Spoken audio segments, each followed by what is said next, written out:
Bismillahirrahmanirrahim. Assalamualaikum warahmatullahi wabarakatuh. Innal hamdalillah nahmaduhu wa nasta'inuhu wa nastaghfiruh wa na'udzu billahi min shururi anfusina wa min sayyiati a'malina. May yahdihillahu fala mudilla lahu wa may yudlilhu fala hadiya lahu. Asyhadu an la ilaha illallah wahdahu la syarika lah wa asyhadu anna Muhammadan abduhu wa rasuluh la nabiyya ba'da. Ikhwati fillah, ma'asyiral hadirin wal hadirat rahimani Allah wa iyyakum. Kita bersyukur kepada Allah Subhanahu wa taala pada pagi yang penuh berkah ini. Alhamdulillah kita sudah kembali dibangunkan oleh Allah Azza wa Jalla dari kematian kita. Tidur itu mati kecil, dimana kalau seandainya Allah tidak mengembalikan ruh kita, maka kita akan tidak pernah bangun lagi. Maka doa kita adalah alhamdulillahilladzi ahyana ba'dama amatana wa ilaihin nusyur. Segala puji kepada Allah Subhanahu wa taala yang telah menghidupkan kita kembali setelah Ia mematikan. Mudah-mudahan sisa umur yang masih ada hendaknya bisa kita gunakan untuk beramal saleh, untuk berbuat baik, mendulang pahala yang mudah-mudahan catatan pahala kita semakin banyak, semakin berat timbangannya, yang insya Allah bisa mengalahkan timbangan dosa. Kita juga harus bersalawat dan salam untuk Rasulullah Sallallahu Alaihi Wasallam. Allahumma salli ala Muhammad wa ala ali Muhammad. Mudah-mudahan kita senantiasa menjadi bagian dari umat yang bangga untuk mendalami sunnah-sunnahnya, tidak hanya sekedar menjadi ilmu dan wawasan, apalagi hanya sekedar untuk diperdebatkan. Karena banyak kecenderungan orang sekarang memahami agama, memahami sunnah, tapi tujuannya untuk berdebat. Tidak ada gunanya. Perdebatan itu sering melahirkan kesatnya hati, sering melahirkan kita malah tidak saling ingin berdekatan, tapi ingin berjauhan.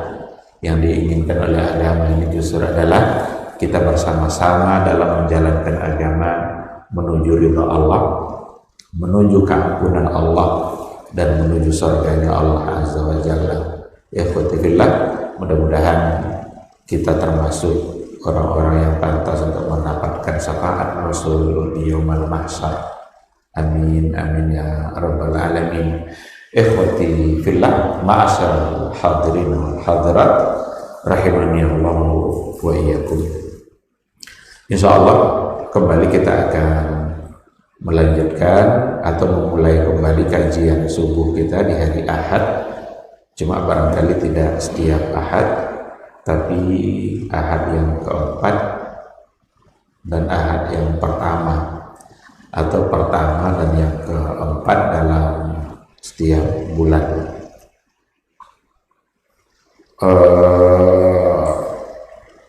Tema yang akan kita coba bahas, insya Allah tema yang kaitannya adalah dengan akidah, yang dalam hal ini menggunakan sebuah kitab yang kecil, tipis, beberapa lembar. Itu Al-Usul Ats-Tsalatsah yang ditulis oleh Muhammad ibn Abdul Wahhab At-Tamimi. Mempelajari akidah, mempelajari tauhid, itu tentu saja merupakan sesuatu yang sangat asasi dalam kehidupan kita, karena dia adalah bagian yang terpenting dalam agama kita. Bahkan sebelum kita memulai untuk mendalami agama dalam bagian yang lain, yang dalam hal ini adalah ibadah dan muamalah, yang lebih utama itu, yang lebih didahulukan itu justru adalah mempelajari tauhid, mempelajari akidah. Makanya dulu Rasulullah SAW dalam catatan sejarah memulai penyebaran syariat ini dari pondasi, dari akidah. Karena ibarat sebuah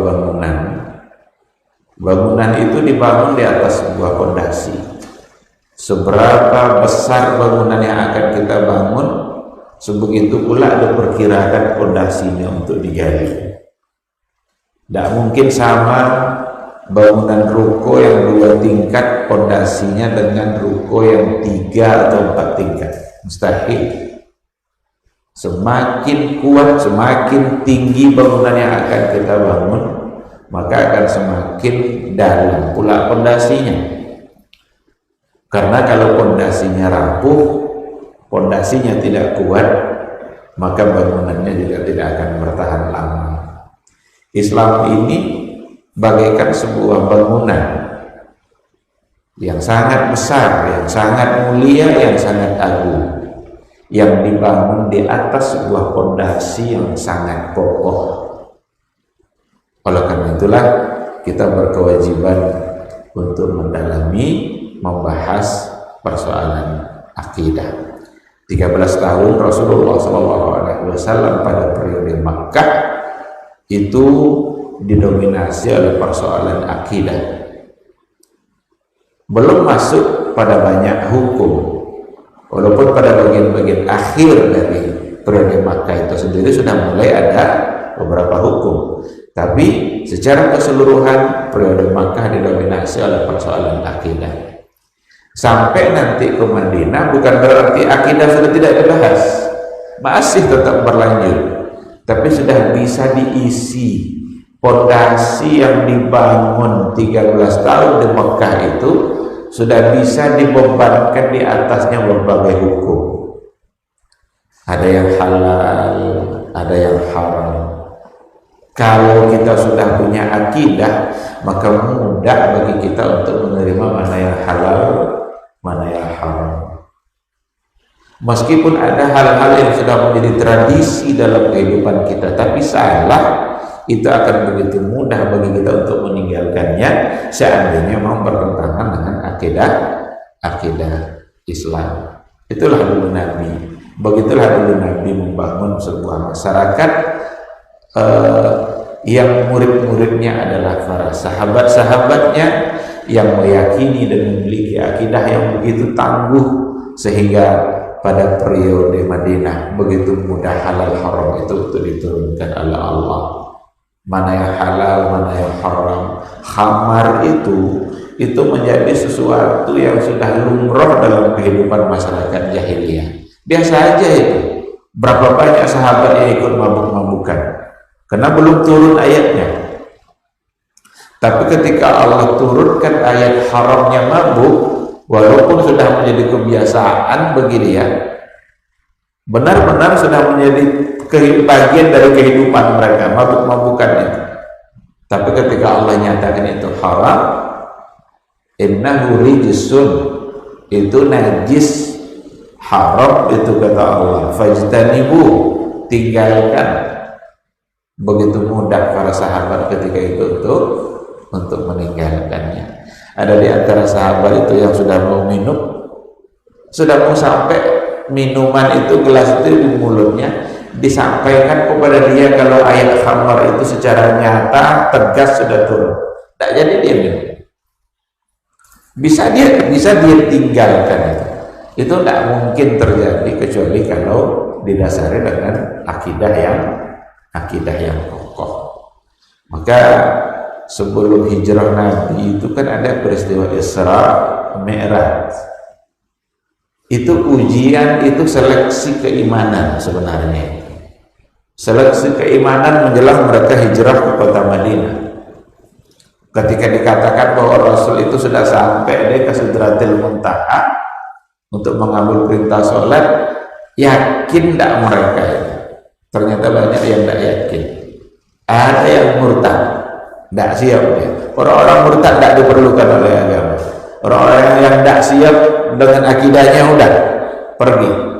Maka karena ada satu pekerjaan besar yang akan mereka lakukan, yaitu adalah hijrah. Hijrah itu meninggalkan kampung halamannya, meninggalkan hartanya, bahkan kalau istrinya tidak mau ikut, tinggalkan istri. Itu berat itu. Tapi ketika akidah sudah kokoh, keyakinan sudah mantap, maka tidak ada lagi yang sulit dalam mengerjakan perintah Allah Azza wa Jalla. Nah, karena itu ikhwatifillah, sangat penting bagi kita untuk mendalami persoalan iman, persoalan akidah. Islam ini atau agama kita secara keseluruhan, kalau mau dibagi-bagi secara garis besarnya ada 3. Ada al-aqidah, ada as-syariah, dan ada al-akhlaq wal adab. Jadi ada akidah, ada syariat, ada akhlak. Ini kalau mau kita coba bagi-bagi Islam ini secara keseluruhan, itu isinya yang 3 tadi ini. Akidah itu sebagai fondasi bagaimana kita mengenali Allah, mengenali Rabb kita. Jadi jangan sampai kita sebagai seorang hamba, tapi kita tidak kenal dengan siapa yang menciptakan kita. Itu persoalan akidah, persoalan iman. Kewajiban hamba itu adalah kita kenal, dia harus mengenali Rabb-nya. Kita bisa mengenali Allah dengan beberapa cara. Kita bisa mengenali Allah melalui ayat-ayat yang ada dalam Al-Quran Al-Karim. Ayat-ayat yang ada dalam Al-Quran Al-Karim banyak sekali yang menyampaikan siapa itu Allah, siapa itu Rabb kita, itu siapa. Disebutlah dalam Al-Quran itu banyak sekali penjelasan tentang Allah, tentang sifat-sifatnya, tentang nama-namanya.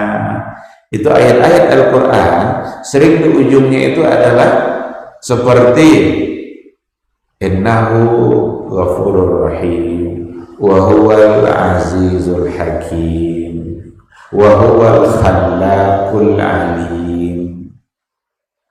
Kenapa di ujung-ujung ayat itu selalu disebutkan itu? Karena Allah sendiri ingin memperkenalkan Dia kepada kita. Dan dengan mengenal siapa Allah itu, nampaklah oleh kita kebesaran Allah, nampaklah oleh kita keagungan dan kemuliaan Allah, paham kita dengan kekuatan Allah yang tak akan pernah ada itu pada selain Allah. Wa huwal khallaqul alim. Jadi ada khallaq, ada khaliq. Yang asal katanya adalah khalaqa, pencipta. Dan Allah itu memiliki satu sifat di mana Dia itu adalah maha bisa menciptakan segala sesuatu dan bisa kembali mengembalikan ciptaannya yang sudah hancur lebur. Ayat yang tadi itu kan diantaranya kan ada di akhir ujung surat Yasin, di mana orang-orang jahiliyah dulu meragukan masa tulang belulang yang dalam tanah itu nanti bisa kembali menjadi utuh. Kan itu yang diragukan oleh orang-orang jahiliyah ketika itu. Tulang belulang kita nih ketika nanti sudah dikuburkan, dimakanlah oleh cacing-cacing itu, habis kita, tulang kita juga sudah berserakan, tidak tahu lagi yang mana yang tulang tangan, tulang kaki. Tapi itu semua dengan sifat yang dimiliki oleh Allah Subhanahu wa taala sangat mudah untuk kembali menghidupkan, untuk kembali menjadikannya sebagai sebuah jasad yang utuh. Wa huwal khallaqul alim. Tidak ada yang susah bagi Allah Subhanahu wa ta'ala. Jangankan mengumpul yang berserakan, menjadikan sesuatu dari tidak pernah ada menjadi ada saja Allah bisa. Dan itulah sebenarnya makna khaliq itu, makna khalaqa itu. Menjadikan, menciptakan sesuatu dari tidak ada menjadi ada. Dan manusia tidak ada satupun yang bisa mencipta. Murni hanya ada pada Allah. Beda sama sifat-sifat yang lain. Kalau dikatakan Allah penyayang, manusia juga bisa penyayang. Betapa sayangnya seorang ibu kepada anaknya. Kan digambarkan oleh Nabi, ada seorang ibu yang hilang anaknya, lalu ketemu anaknya itu, dipeluk-peluknya anaknya itu. Kata Rasul, tahu tidak kalian seberapa sayangnya ibu itu pada anaknya? Oh, sayang sekali ya Rasulullah. Tadi hilang lalu ketemu. Dia tunjukkan sayangnya. Lalu kata Rasul, Allah lebih sayang kepada manusia, jauh lebih sayang kepada manusia daripada sayangnya seorang ibu kepada anaknya. Jadi sifat-sifat yang lain itu ada pada manusia, tapi kualitas dan frekuensinya tidak sama. Karena Allah maha segala-galanya. Manusia hidup, Allah juga hidup, tapi hidup Allah tidak berbatas. Manusia punya ilmu, Allah alim. Allah maha segala-galanya. Ilmu manusia sedikit sekali. Wa ma utitu minal ilmi illa qalila. Tidaklah saya berikan kalian itu ilmu kecuali hanya secuil saja, hanya sedikit saja. Tidak ada bandingnya sedikit pun dengan ilmu Allah. Tapi untuk khalaqa hanya Allah yang bisa. Karena khalaqa itu artinya menciptakan sesuatu dari tidak ada lalu menjadi ada. Dari tidak ada menjadi ada. Awalnya yang hanya ada itu adalah Allah. Sebelum terjadi apapun, sebelum Allah ciptakan apapun, yang ada hanya Allah. Maka ada sahabat yang bertanya, ya Rasulullah, di mana itu Allah dulu sebelum diciptakan langit bumi ini? Kana Allahu fi aman, kata Rasul. Allah itu ada pada aman. Aman itu la syai'a fihi, tidak ada sesuatu apapun selain dia. Lalu kemudian Allah ciptakan langit, Allah ciptakan bumi. Yang pertama sekali yang diciptakan Allah adalah al-qalam, pena. Jadi dalam hadis yang sahih dikatakan awwalu ma khalaqallahu al-qalam. Yang pertama sekali yang diciptakan oleh Allah itu adalah al-qalam, pena. Kepada pena ini Allah perintahkan uktub maqadir makhluqat. Tulis semua takdir makhluk ini. Ditulis oleh pena itu. Semua yang akan terjadi. Dan itu berdasarkan kepada hadis. Bahkan dikatakan bahwa Allah itu menciptakan pena itu khamsina alfa amin qabla khalqis samawati wal ardh. Jadi Allah ciptakan pena itu sebelum 50.000 tahun menciptakan langit dan bumi. Dan 50.000 tahun itu entah waktu kita, entah waktu Allah. Karena tidak sama antara sehari kita dengan sehari hitungan Allah. Kalau hitungan Allah satu hari ka'alfi sanatin mimma ta'udun, sama dengan 1000 tahun dalam hitungan kalian. Nah, barulah diciptakan yang lain, langit, bumi. Terakhir Adam alaihissalam. Maka cipta dari tidak ada sama sekali menjadi ada. Manusia tidak ada yang bisa mencipta. Manusia tidak mencipta. Manusia hanya bisa merubah bentuk, mengolah sesuatu lalu berubah bentuk. Masjid ini bukan diciptakan oleh tukang. Pohon itu, tanaman itu bukan diciptakan oleh petani. Petani hanya bisa menanam bibit. Tidak bisa berbuat apa-apa dia kalau seandainya dia tidak ada gigi. Rumah bukan diciptakan oleh tukang, itu hanya dirubah bentuk saja.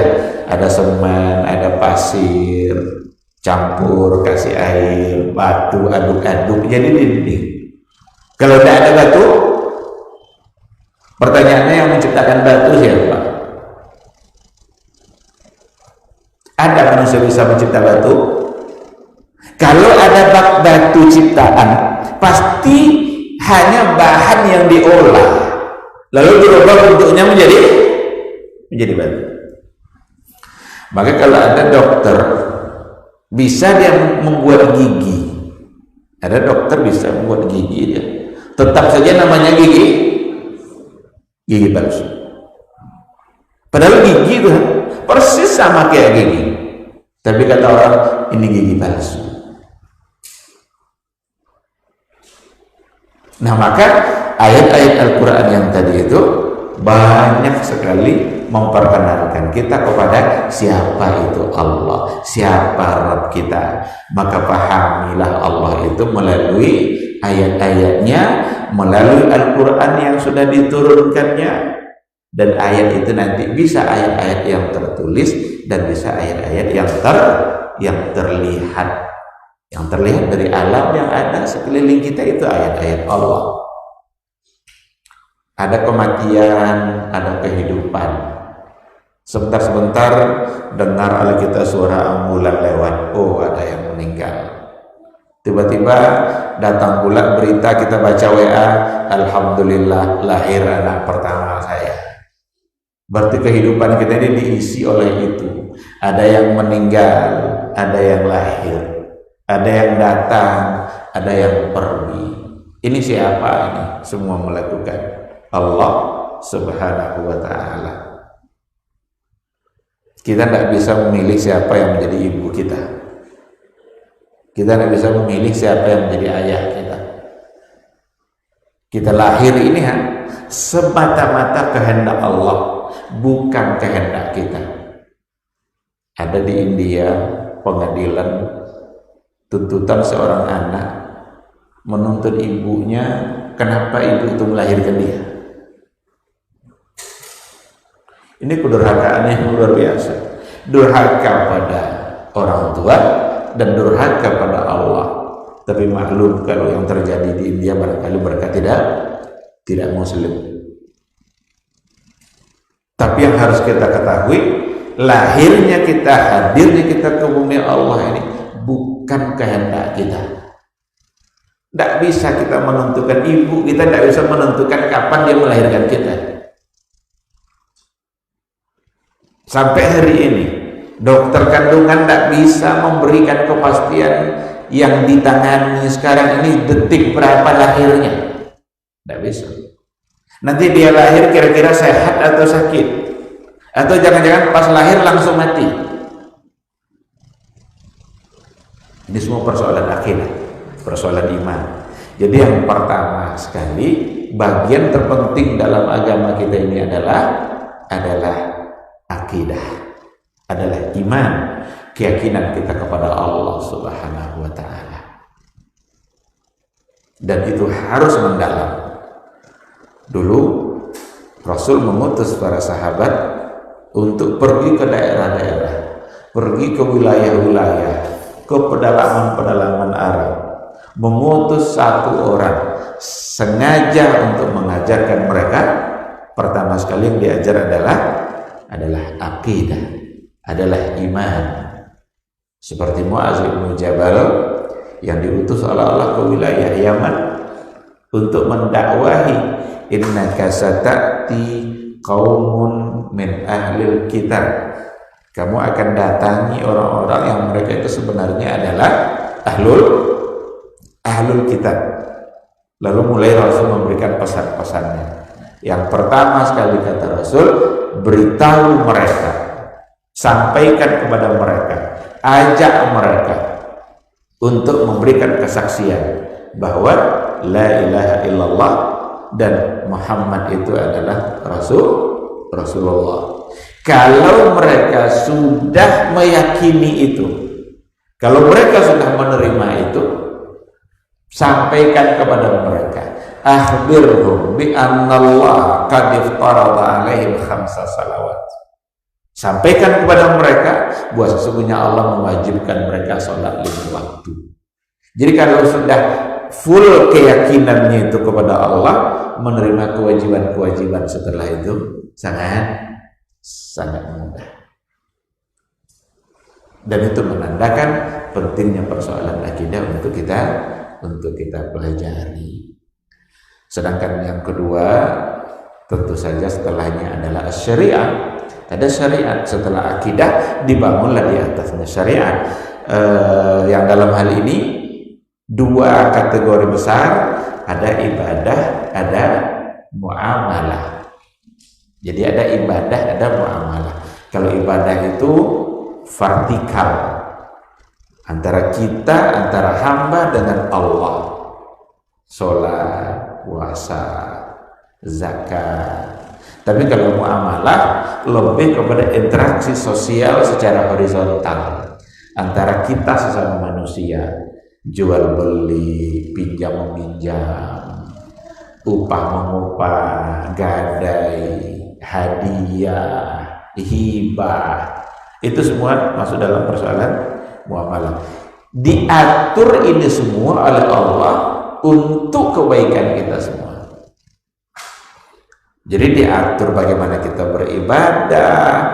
Kalau kita sudah bicara persoalan ibadah, nah, yang kita ikuti adalah yang mengatur ibadah itu sendiri. Siapa yang mengaturnya? Adalah Rasulullah Sallallahu Alaihi Wasallam. Karena Rasul itu diutus untuk memberitahukan kepada kita bagaimana cara kita menyembah Allah. Bagaimana kita beribadah agar ibadah itu mendapat pahala dan diterima oleh Allah. Tidak boleh kita buat ibadah sendiri-sendiri. Tidak mungkin, tidak mau Allah menerimanya, karena itu bukan cara yang diajarkan Nabi. Dibuat-buatlah nanti ibadah-ibadah tertentu dan dianggap itu sebagai cara untuk mendekatkan diri kepada Allah. Kalau tidak pernah diajarkan oleh Nabi, tidak diterima oleh Allah Subhanahu wa Ta'ala. Kita tinggal cukupkan aja yang diajarkan Nabi, selamat kita. Ini kadang yang diajarkan Nabi kita tinggalkan, lalu yang tidak diajarnya kita dibuat-buat. Itu jadi persoalan hari ini. Dan bangga pula dia di atas sesuatu yang tidak diajar Nabi itu. Yang diajar Nabi ditinggalkan, yang tidak diajar diperbanyak untuk dikerjakan. Ini salah. Ada dulu seorang orang Badui datang nemui Nabi, katanya, ya Rasulullah, tolong ajarkan saya agamanya, apa yang harus saya lakukan. Diajarlah oleh Nabi, kamu sholat 5 waktu. Setelah itu nanti kalau datang Ramadan, kamu puasa. Kalau akidah, kalau syahadat sudah jelas tadi, karena dia sudah muslim. Jadi kamu sholat 5 waktu. Kalau datang bulan Ramadan, nanti kamu puasa sebulan penuh. Tidak makan, tidak minum, tidak berhubungan suami istri. Kalau nanti ternyata kamu punya harta cukup, bayarkan zakatnya. Kalau datang nanti musim haji, kamu kerjakan haji. Kata sahabat tadi yang nanya tadi, yang lain ada lagi ya Rasulullah? Tidak, itu aja kata Rasul. Artinya Nabi ingin menyederhanakan apa yang harus dia kerjakan. Gembira dia, senang dia, pergi dia, apa katanya? Saya akan kerjakan semua itu dan tidak akan saya tambah-tambah yang lain. Apa kata Rasul? Qad aflaha in sadaq. Qad aflaha in sadaq artinya dia beruntung, dia sukses in sadaq kalau dia benar. Aflaha itu bisa artinya masuk surga, karena sukses sesungguhnya adalah masuk. Apalagi Nabi yang bilang sukses. Di situ tergambar yang disampaikan Nabi tadi, sholat, puasa, zakat, haji. Bahkan Nabi tak sebut yang sunnah-sunnah itu. Itu saja sudah membuat Nabi menjaminnya aflaha, beruntung, sukses, insadak. Jika dia jujur, jika dia benar. Bukankah dalam beribadat yang kita cari surganya Allah? Cari dengan cara yang diajarkan oleh Rasulullah Sallallahu Alaihi Wasallam. Tidak dengan cara-cara yang lain. Itu untuk ibadah.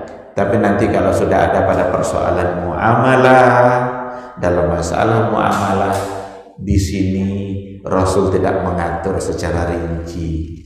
Rasul hanya memberikan aturan-aturan umum, payung hukumnya secara umum. Dalam muamalah jangan ada yang dirugikan, jangan ada riba, jangan ada pihak-pihak yang teraniaya.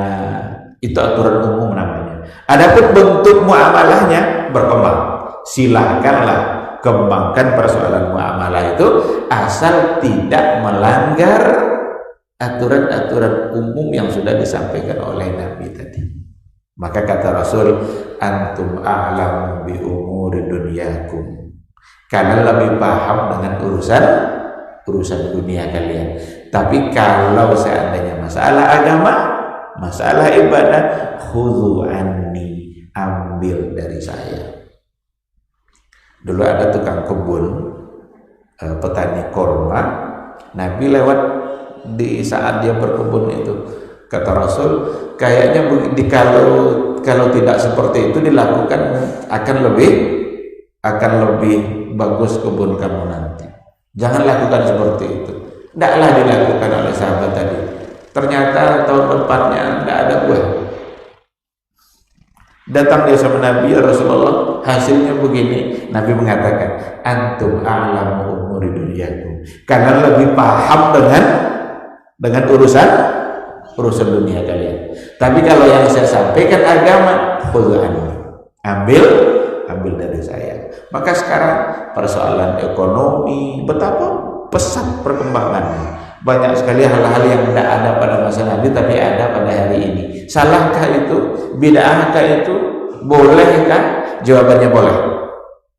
Selama tidak melanggar ketentuan umum tadi. Tapi jika melanggar apapun bentuk muamalahnya, tapi di situ ada kezaliman, ada pihak-pihak yang dirugikan, maka agama tidak membolehkan. Kan banyak transaksi-transaksi hari ini, transaksi dalam kehidupan kita. Seandainya ada pihak yang dirugikan, maka agama pasti melarang. Bisa dikatakan pasti, karena Allah melarang kezaliman apapun yang dilakukan. Seandainya ada dalam transaksi kita gharar umpamanya, gharar itu ketidakjelasan, tidak jelas. Karena dalam muamalah itu 3 prinsip utama yang harus ada dalam Islam. Muamalah itu harus adil, muamalah harus jelas, dan harus komitmen dalam bermuamalah. Ini 3 hal. Harus adil, harus jelas. Kalau nanti kerjasama, si A sama si B kerjasama, gimana pembagiannya? Harus adil. Keadilan di situ tidak mesti 50-50. Dia berdua lah yang menentukan keadilan itu ada di mana. Siapa yang punya modal, siapa yang bekerja, lalu di mana letak keadilan? Situlah nanti pembagian itu ada. Dan harus jelas. Harus jelas. Kalau seandainya tidak jelas, ini akan menimbulkan masalah di bagian akhir. Ada orang sewa mobil, berapa sewanya bang? Bawa aja lah dulu, masa itu hitungan sama-sama kita. Pas pulang diantaranya mobil 1 juta katanya. Padahal hanya 1 hari yang barangkali cuma 250. Kita mau ngomong apa? Maka kalau namanya sewa, kalau ada orang nyewa, benar-benar nyewa dia, sampaikan sewanya segini sehari. Kalau mau bawa, kalau enggak. Tapi kalau akan sesama kita, masa ini berbahaya ya? Jangan-jangan nanti setelah dikembalikan barang yang disewa, dia menyampaikan harga yang tidak masuk akal. Dan itu terjadi. Nah, maka dalam persoalan muamalah itu ada berkembang, tapi hukum ketentuan umumnya itu yang diajarkan oleh Rasulullah Sallallahu Alaihi Wasallam. Jadi ada akidah, ada syariat, dan kemudian ada al-akhlak. Akhlak itu adalah adab, adalah etika, bagaimana kita dalam hidup ini menjaga akhlak-akhlak dan etika kita. Sopan santun, kita tidak berbohong, kita menjadi orang yang pemaaf. Dan akhlak itu berbeda dengan sebenarnya secara lughawi, makna akhlak itu beda dengan artian moral yang kita artikan dalam kehidupan kita. Beda substansinya. Karena kalau akhlak itu karakter. Akhlak itu karakter. Kalau ada orang yang berakhlak pemaaf, dia akan memaafkan dalam kondisi apapun. Karena sudah jadi karakter. Jadi tidak dibuat-buat. Rasul itu di antara akhlaknya pemaaf. Dan bukti pemaafnya, dia bisa memaafkan orang di saat dia bisa membalas. Itu yang pemaaf. Jadi bukan memaafkan karena tidak bisa lari. Udah capek dia minta utang tuh, udahlah saya maafkan aja. Itu belum dia pemaaf. Karena dia memaafkan ketika sudah tidak bisa. Udah berhari-hari minta, ada juga deh. Udahlah saya maafkan aja. Tapi kalau mau sebelum diminta sudah ya. Jadi karakter dia yang namanya akhlak itu. Dulu Rasul ada dua orang bersekongkol untuk membunuh Nabi. Dia cerita di balik batu sana, tidak ada orang dengar, tidak ada siapa-siapa yang dengar dia. Sepakat dia berdua ingin nemuin Nabi tapi untuk membunuhnya. Ditemuinya lah Nabi. Lalu Nabi bilang pada yang berdua, kalian berdua yang di balik batu tadi, yang cerita begini. Kok tahu Nabi ini? Akhirnya Nabi memaafkan dan dia masuk Islam.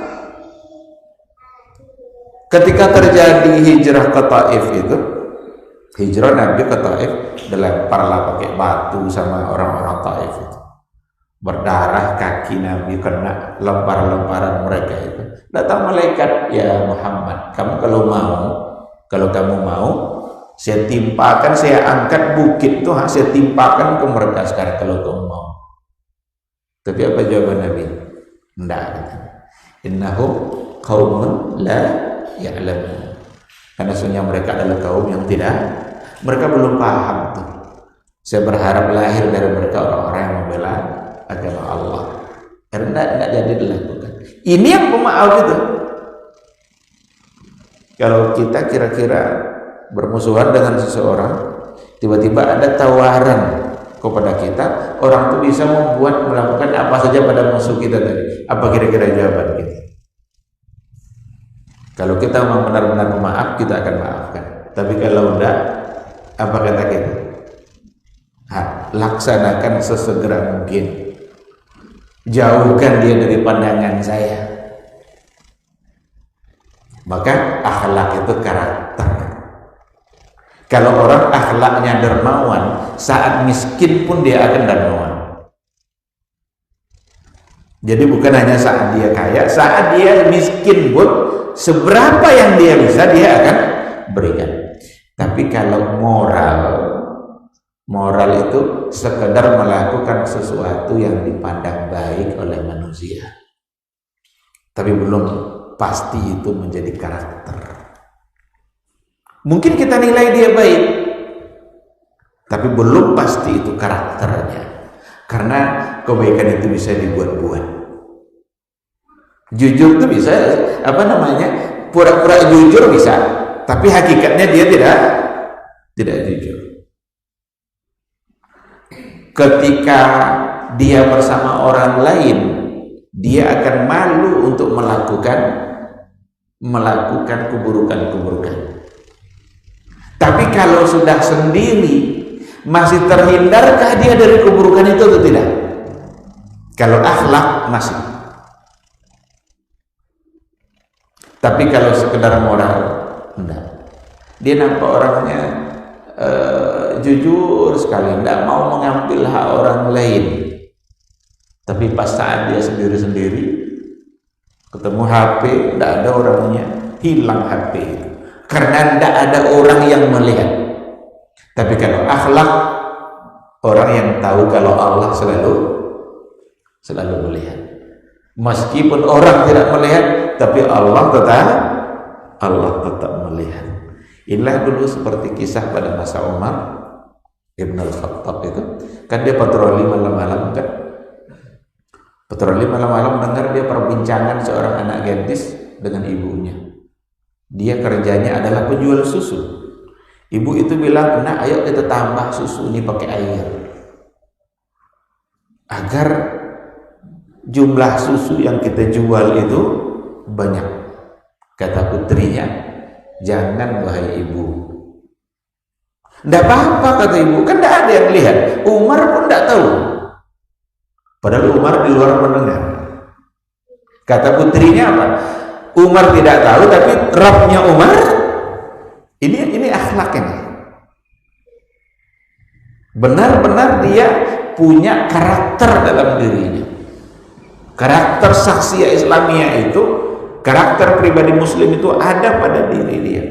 Dengar Umar perbincangannya, penasaran dia, ini putri ini siapa ini? Ternyata Umar punya seorang anak putra yang belum menikah. Dibawalah anak itu, putranya itu, untuk menemui ibu itu di pagi hari. Kenapa trolinya malam? Ketok pintu, "Assalamualaikum." "Waalaikumsalam." Kaget seorang ibu didatangi oleh presiden dunia Islam coba. Karena Umar sebagai khalifah, pemimpin dunia Islam yang ada ketika itu. Kaget dia, ini ada apa ini? Kok Umar datang begini? Nah, dilamarlah putrinya tadi.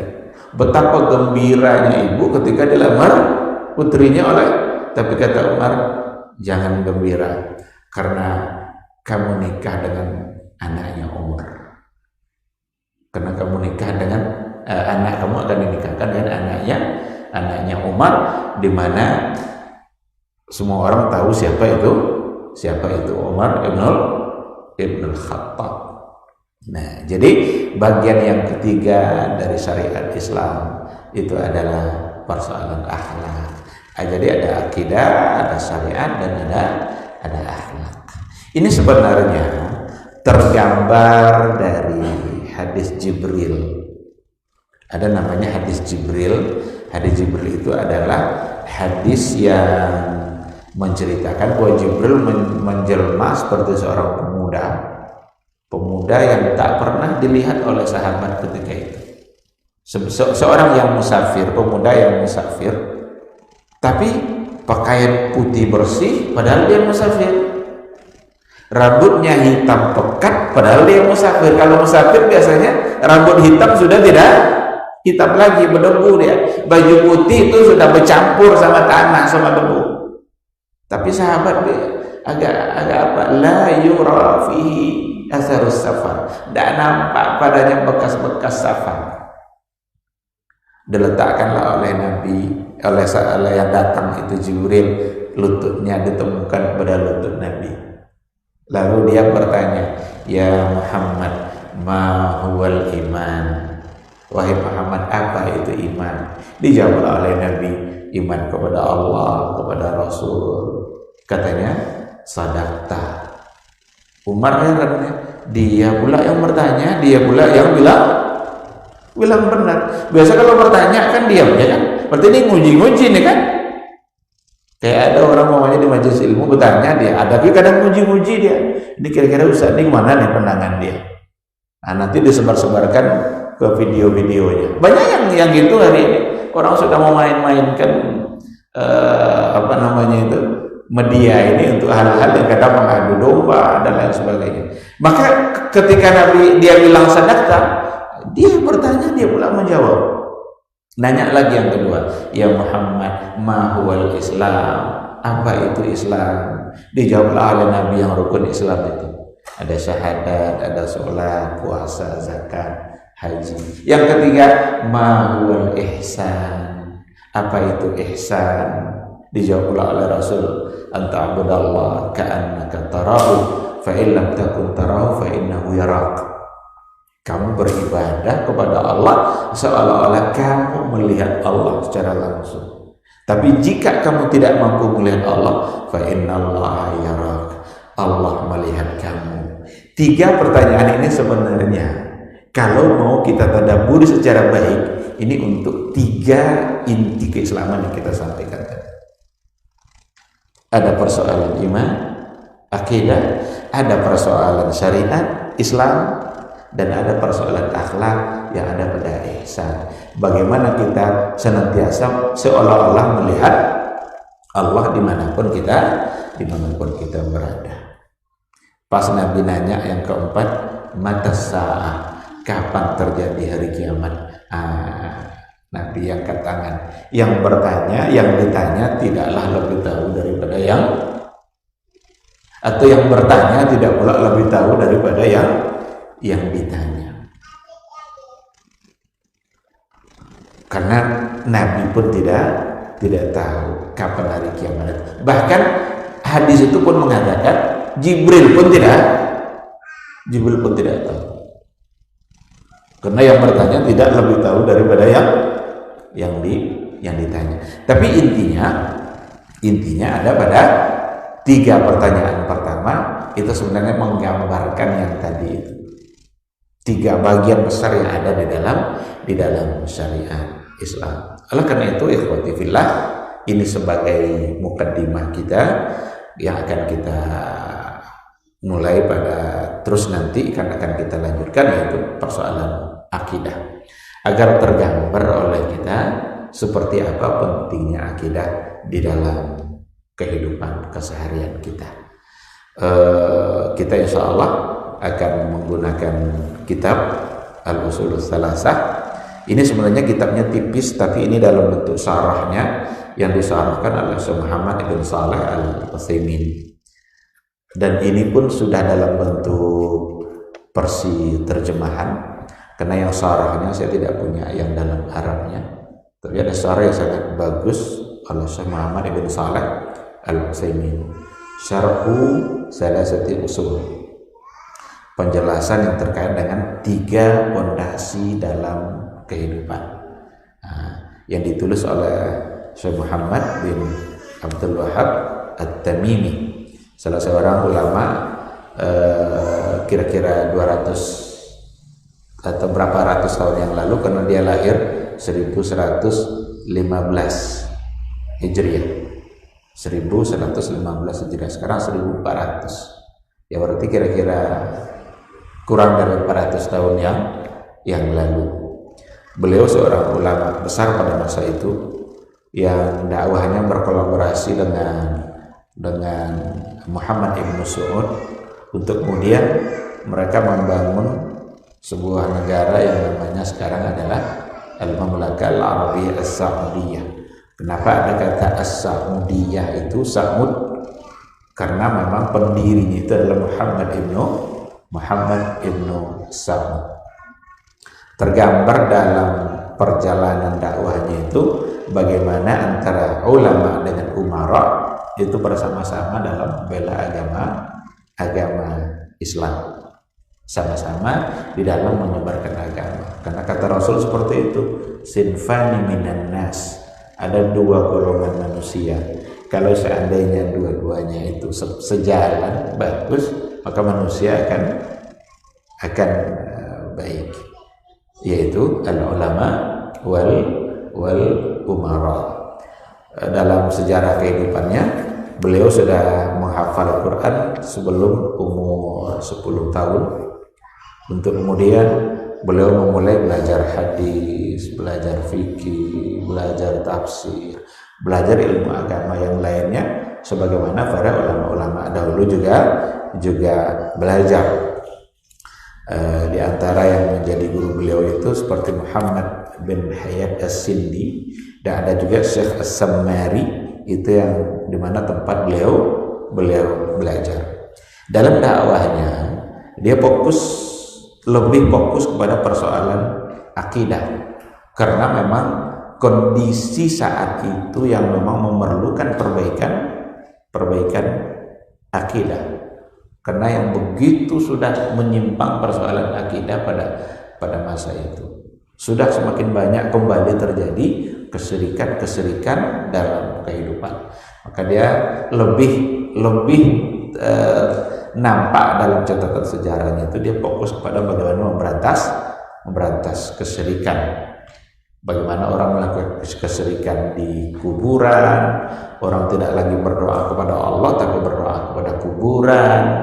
Orang menangis-nangis di kuburan, dan menangisnya itu tidak sama dengan seperti Bilal dulu menangis di dekat kuburnya Rasulullah Sallallahu Alaihi Wasallam, tapi sudah lebih kepada bagaimana seolah-olah yang di dalam kubur itu yang akan mampu untuk memberikan penyelesaian dalam kehidupannya. Jadi banyak terjadi hal-hal yang seperti itu. Maka beliau sangat tegas di dalam memberantas kesirikan yang terjadi. Itu sekilas tentang dia.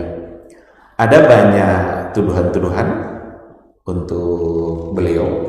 Muhammad bin Abdul Wahab At-Tamimi ini dikatakan sebagai orang yang melarang ziarah kubur, dianggap sebagai orang yang suka mengafirkan orang lain, dianggap sebagai orang yang suka membid'ahkan orang lain. Itu tuduhan-tuduhan yang datang dari orang-orang yang tidak mengerti tentang sejarah dia yang sebenarnya.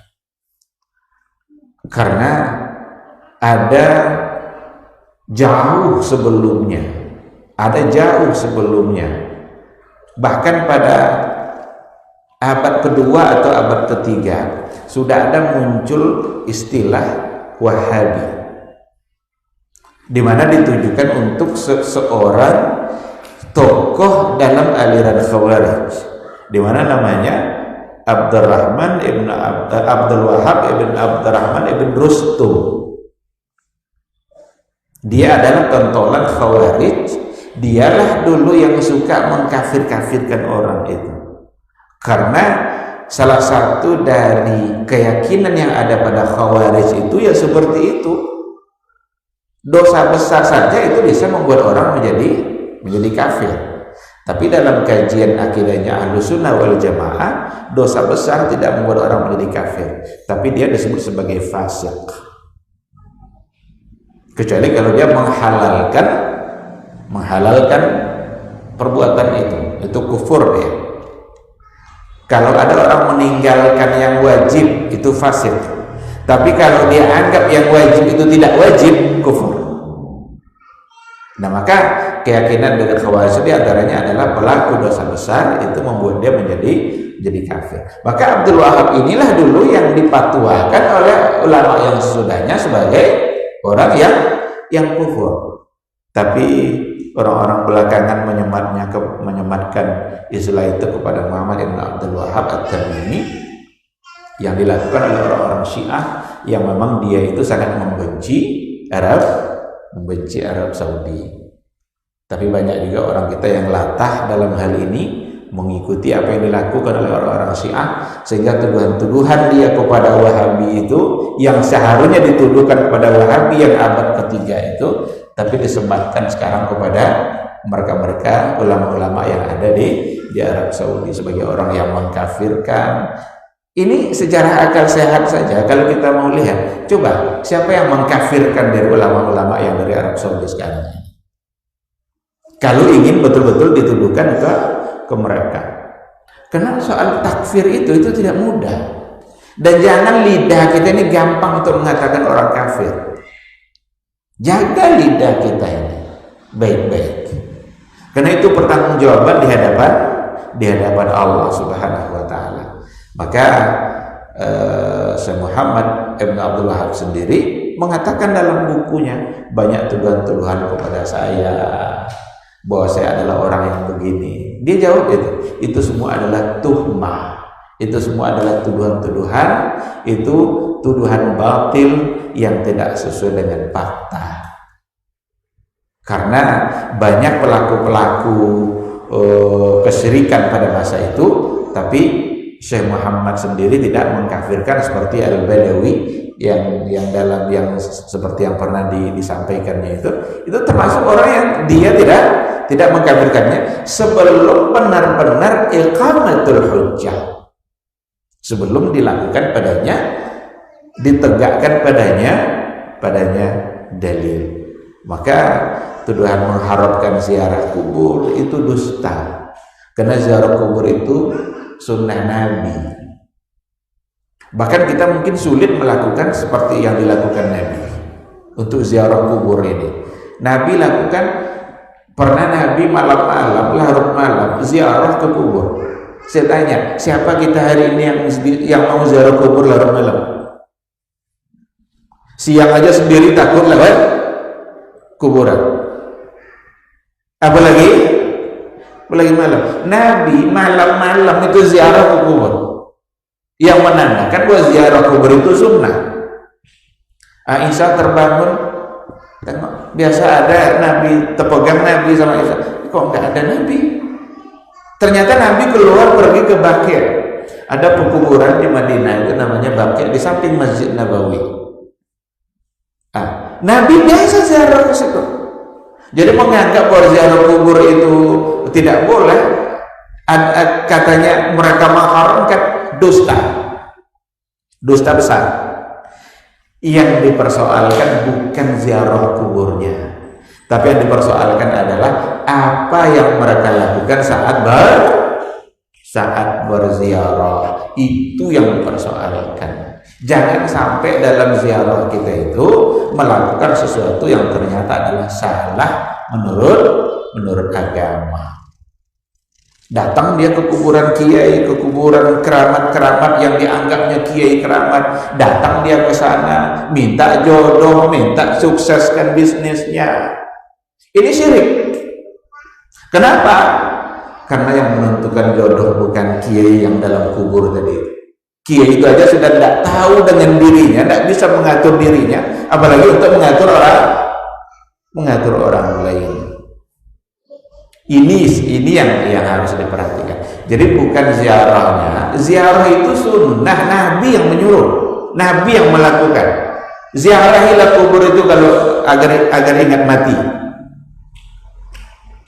Maka yang dipersoalkan adalah apa yang dilakukan saat berziarah. Sehingga tuntunan ziarah itu harus kita lihat sebagaimana atau dari apa yang dilakukan oleh Rasulullah Sallallahu Alaihi Wasallam. Ini gambaran ya, tentang gambaran ringkas. Beliau juga punya banyak buku seperti Kitab Tauhid, ada kitab Kashfus Syubuhat, ada kitab Al-Kabair, ada Salasatul Usul atau Al-Usul Salasah. Ini nanti yang akan kita coba baca,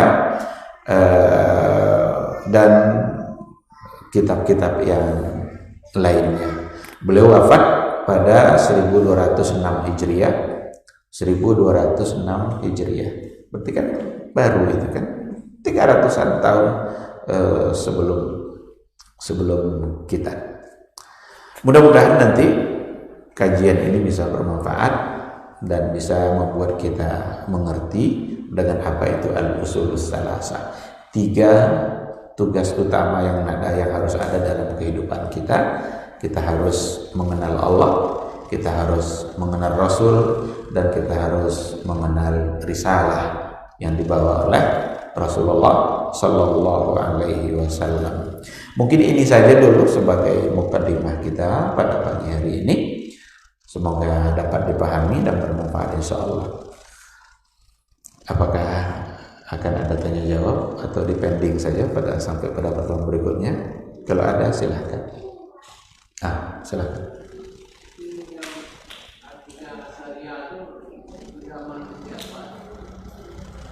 Akidah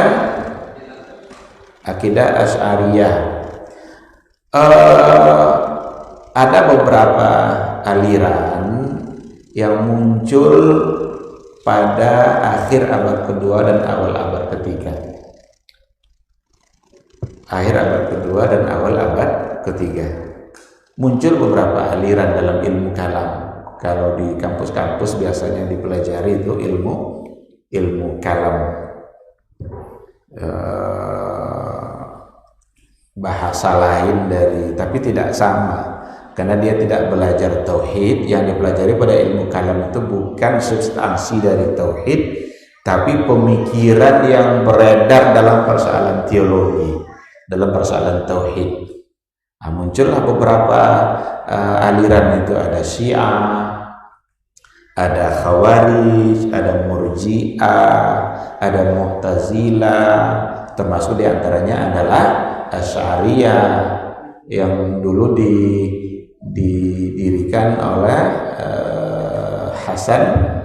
Abul Hasan Al-Asy'ari, dan dia memiliki beberapa pemikiran dalam persoalan akidah. Nah, jadi itu panjang sebenarnya ceritanya, karena ini bagian dari sejarah yang ada di dalam yang tercatat dalam ilmu kalam tadi itu. Abul Hasan Al-Asy'ari itu orang tuanya meninggal ketika dia masih kecil, maka nikahlah ibunya dengan seorang tokoh Mu'tazilah, Abu Ali Al-Jubba'i. Abu Ali Al-Jubba'i itu ayah tirinya. Diajarlah beliau itu akidah oleh ayahnya, karena ayahnya Mu'tazilah, maka yang masuk ke pikirannya tentu adalah Mu'tazilah. Tetapi lebih kurang 40 tahun itu ditinggalkannya keyakinan Mu'tazilah itu, karena ada yang aneh menurut dia dalam akidah itu. Jadi tidak pas katanya, tidak masuk dalam pikirannya. Pindah dia kepada yang lain, yaitu Muhammad ibn Kullab, yang dikenal juga dengan Al-Kullabiyah, yang memberikan beberapa sifat kepada Allah. Ada Allah punya 7 sifat atau berapa sifat itu saya tidak terlalu menguasai secara keseluruhan, tapi ada beberapa sifat yang diaturnya untuk Allah Subhanahu wa ta'ala. Dia pula yang mengatur jumlah sifat untuk Allah itu. Tapi pada akhirnya juga ini dia sendiri pun mengembangkan satu keyakinan juga. Maka lebih terkenal pula lagi yang Asy'ari ini daripada Abul Hasan Al-Asy'ari ini daripada Kullab, di mana mereka dia juga memberikan ketentuan beberapa sifat, seperti sifat 20 yang ada dalam kajian-kajian Asy'ariyah, bahwa Allah memiliki sifat wajib, sifat mustahil, dan sifat yang jaiz atau yang harus, yang juga diartikan dengan sifat harus. Nah itu. Tetapi banyak dalam catatan sejarah, dan itu sulit diterima oleh orang-orang Asy'ariyah sendiri. Apalagi yang Asy'ariyah hari ini, orang-orang pengikut Asy'ariyah hari ini menolak sejarah ini. Apa sejarah itu? Bahwa Abul Hasan Al-Asy'ari sendiri di akhir hayatnya dia meninggalkan keyakinan-keyakinan yang sebelumnya sudah diyakininya. Ditinggalkannya karena dia sudah mulai kembali kepada akidah yang benar, akidah yang sahih. Maka ditulisnya di akhir-akhir hayatnya itu di antara buku Al-Ibanah an Usulid Diyanah. Al-Ibanah an Usulid Diyanah. Itu di antara buku terakhir yang beliau tulis, yang isinya adalah menyampaikan apa keyakinan yang dia yakini sebenarnya, di mana ia mengatakan bahwa dia meyakini apa yang diyakini oleh Imam Ahmad ibn Hanbal. Tapi sejarah taubat ini ditolak oleh kebanyakan pengikut Asy'ariyah yang ada hari ini, apalagi yang di Indonesia, itu banyak yang menolak sejarah itu, katanya itu dipalsukan, sejarahnya dipalsukan. Bahkan ada pula yang mereka menuduh bahwa kitab Al-Ibana itu sendiri dipalsukan, dibuat-buat atas nama Abul Hasan Al-Asy'ari. Itu tidak mudah itu memalsukan kitab seperti itu. Tetapi seperti Ibnu Katsir saja, sekelas Ibnu Katsir saja yakin dia bahwa Ibana itu benar-benar adalah tulisannya Abul Hasan Al-Asy'ari. Seperti yang pernah dijelaskan oleh Abdul Aziz Al-Qari, Syekh Abdul Aziz Al-Qari dalam muqaddimah kitab Al-Ibana yang ada itu. Nah, itu sekedar gambaran. Jadi di antara bentuk keyakinannya adalah sifat 20. Bisa saja 20 itu sebagai sifat, tapi menganggap seperti umpamanya qayyum. Allah itu berdiri sendiri. Ini jelas.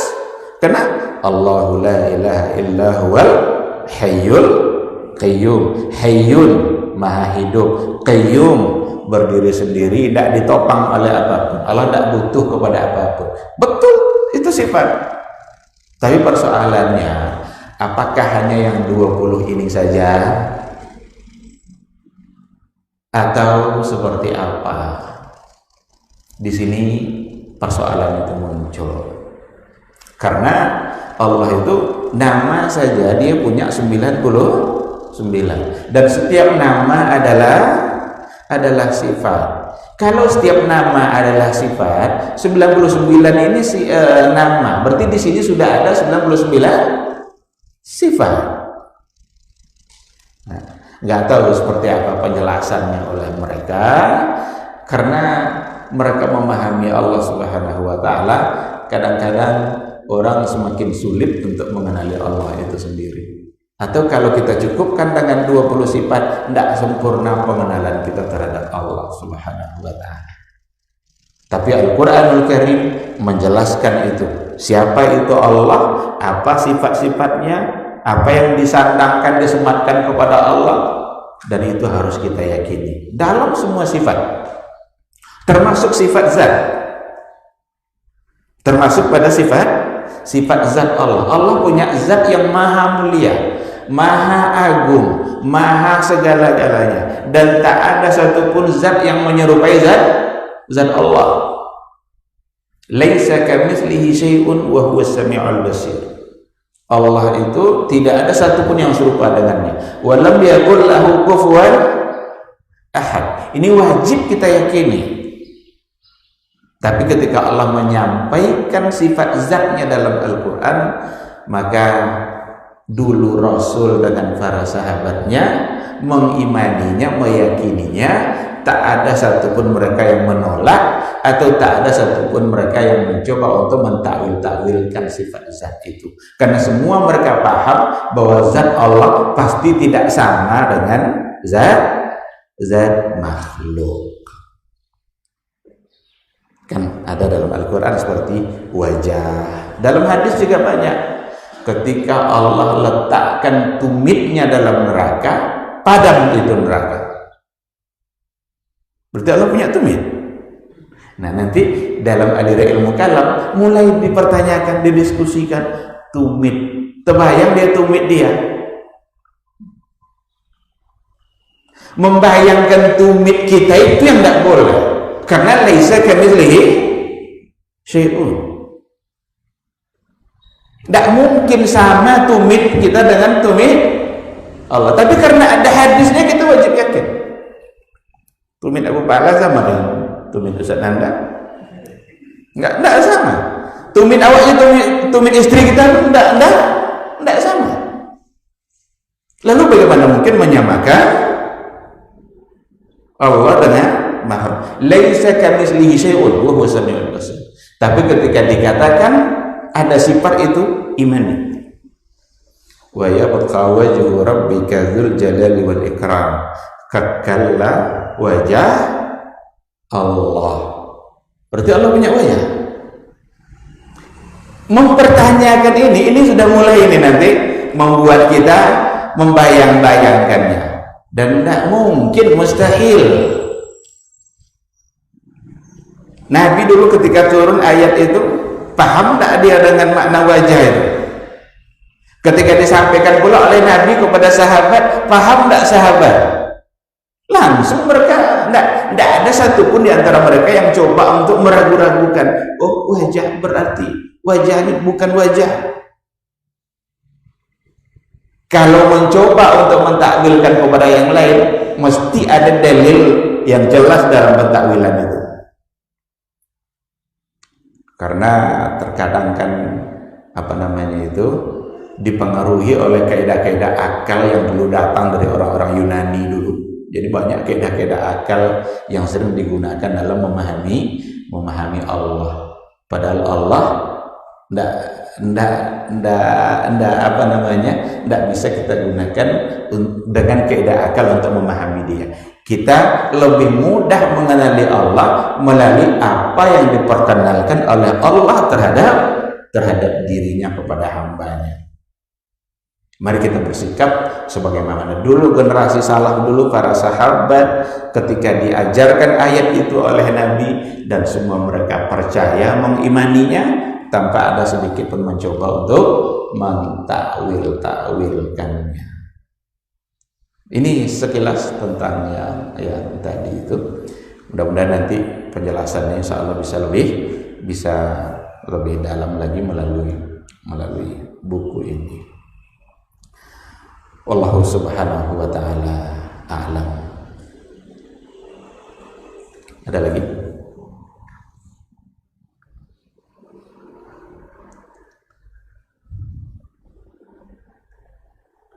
Baik, kalau tidak ada, barangkali ini saja pertemuan kita kali ini, dan insya Allah kita sambung pada pertemuan yang berikutnya. Semoga majelis menjadi ibadah bagi kita.